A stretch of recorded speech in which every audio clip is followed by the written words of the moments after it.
ஒரு நாள் night show படம் பார்த்துட்டு டவுனில் இருந்து அவங்க கிராமத்துக்கு வந்துட்டு இருந்தாங்க கணவன் மனைவி ராஜேஷ் ஜான்விகா.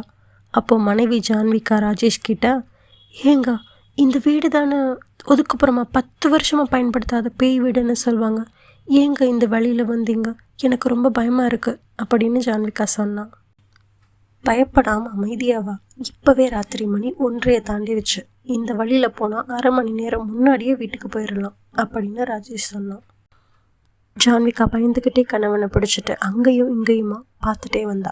ஆனால் கரெக்டாக அந்த வீட்டு பக்கத்தில் வரப்போ வண்டி திடீர்னு நின்றுடுச்சு. அப்போது ஜான்விகாவோட கண்ணுக்கு மட்டும் ஏதோ ஒரு கணவன் மனைவி ஜோடியாக அந்த வீட்டு முன்னாடி தெரிஞ்சாங்க. பயந்து போன ஜான்விகா, ஏங்க அங்கே பாருங்கள், அங்கே யாரோ இருக்காங்க அப்படின்னு சொன்னான். திரும்பி பார்த்த ராஜேஷ் அங்கே யாரையுமே பார்க்கல.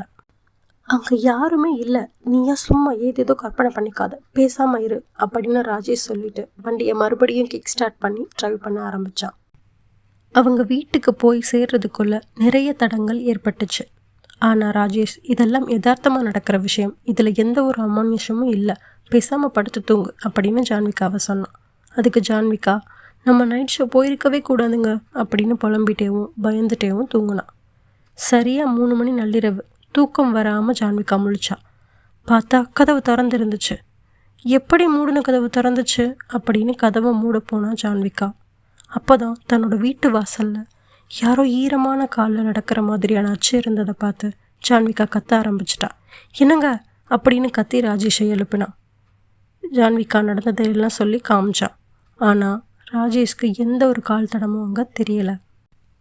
மறுநாள் காலையில் ராஜேஷ் வெளியே போயிட்டு வந்ததும் ஜான்விகாவை கூப்பிட்டு, இங்கே பாரு, நேற்று ஏதோ அந்த வீட்டில் ஒரு கணவன் மனைவி ஜோடியை பார்த்தேன்னு நீ சொன்னி, அது ஏதோ வழி போக்குறான், சும்மாவே இருக்கிற வீடுன்றதால இந்த வழியில் வர்றவங்க அப்பப்போ தங்கிப்பாங்களாம், பக்கத்து வீட்டு கோபி சொன்னான் அப்படின்னு ராஜேஷ் ஜான்விகா கிட்ட சொன்னான். அப்போது எல்லாம் என்னோட பிரம்மையா, சரிங்க நான் போய் வேலையை பார்க்குறேன் அப்படின்னு சொல்லி ஜான்விகா கிச்சனுக்குள்ளே சமைக்க போயிட்டா. அப்போ தான் ஜான்விகாவுக்கு ராத்திரி அந்த காலச்சி என்னவா இருக்கும், யாரோடதாக இருக்கும் அப்படின்னு தோணுச்சு. இது உண்மையிலே என்னவா இருக்கும், நீங்கள் என்ன நினைக்கிறீங்கன்னு கமெண்ட் பாக்ஸில் கமெண்ட் பண்ணுங்கள்.